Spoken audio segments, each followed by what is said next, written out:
প্রিয় শরীয়তপুরবাসী, আপনাদের সবাইকে গণ অধিকার পরিষদের পক্ষ থেকে শুভেচ্ছা।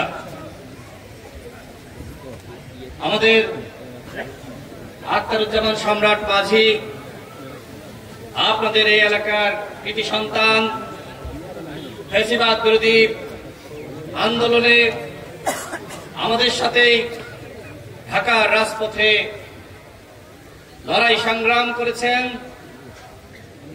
28 অক্টোবর যেদিন ঢাকার রাজপথে হাজারো মানুষ জমায়েত হয়, সেদিন আখতারুজ্জামান সম্রাট গুলিবিদ্ধ হয়েছিলেন।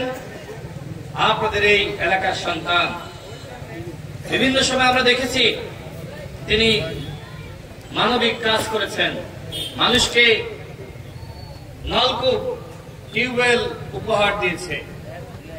যখনই কেউ বিপদে পড়েছে, যার চিকিৎসার প্রয়োজন হয়েছে, বৃদ্ধ মানুষ, অসহায় মানুষ, তার পাশে দাঁড়িয়েছে।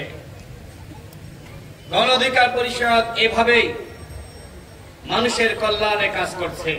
গণ অধিকার পরিষদের নেতা কর্মীরা এইভাবে মানবিক কাজ করে যাচ্ছে।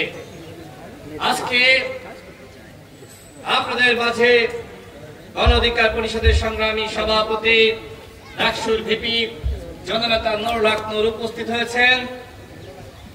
আমার অত্যন্ত ভালো লাগছে যে একটি ইউনিয়নের সমাবেশ, সেখানে হাজারো মানুষের ঢল। গণ অধিকার পরিষদ একটি গণমানুষের সংগঠন, যার নামের আগে গণ রয়েছে। এখানে হাজারো গণমানুষ আমরা দেখতে পাচ্ছি। আপনারা একটি নতুন বাংলাদেশ চান, যে দেশে গণতন্ত্র থাকবে, ন্যায় বিচার থাকবে, মানুষের কথা বলার স্বাধীনতা থাকবে।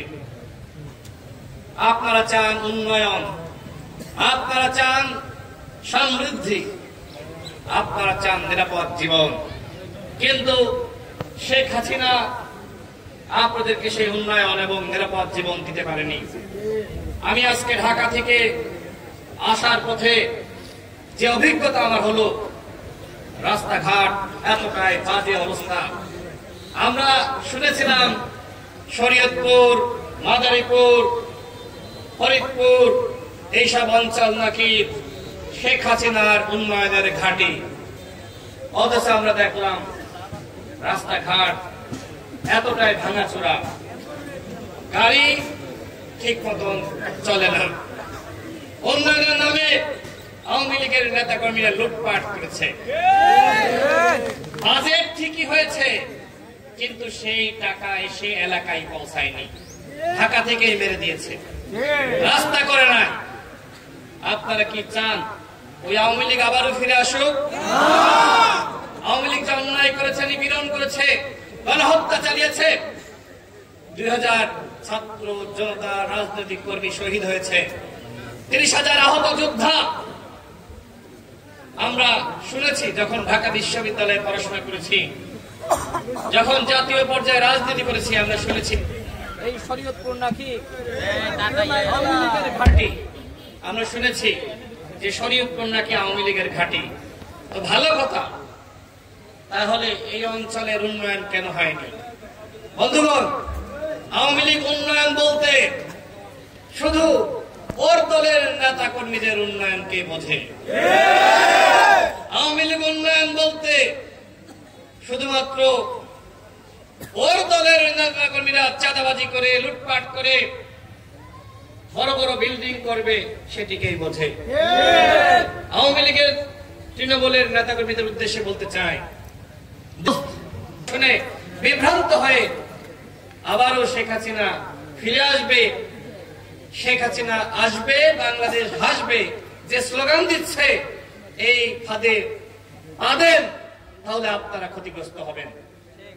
আমরা চাই না আওয়ামী লীগের নিরীহ এবং সাধারণ কর্মীরা কোন নিপীড়নের শিকার হোক, মামলাবাজির শিকার হোক, তাদের সাথে জুলুম করা যাবে না।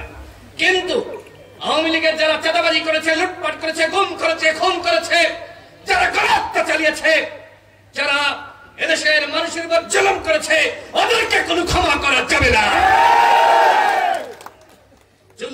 লীগের বিচার করতেই হবে।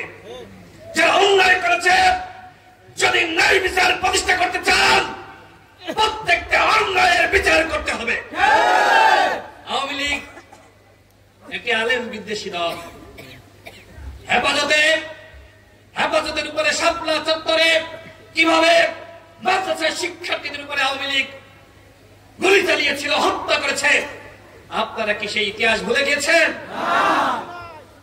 আপনারা দেখেছেন এই আওয়ামী লীগ বিভিন্ন সময় কিভাবে মাদ্রাসার শিক্ষার্থীদের উপরে হামলা চালিয়েছে, রক্তাক্ত করেছে। আওয়ামী লীগ একটি ইসলাম বিদ্বেষী দল।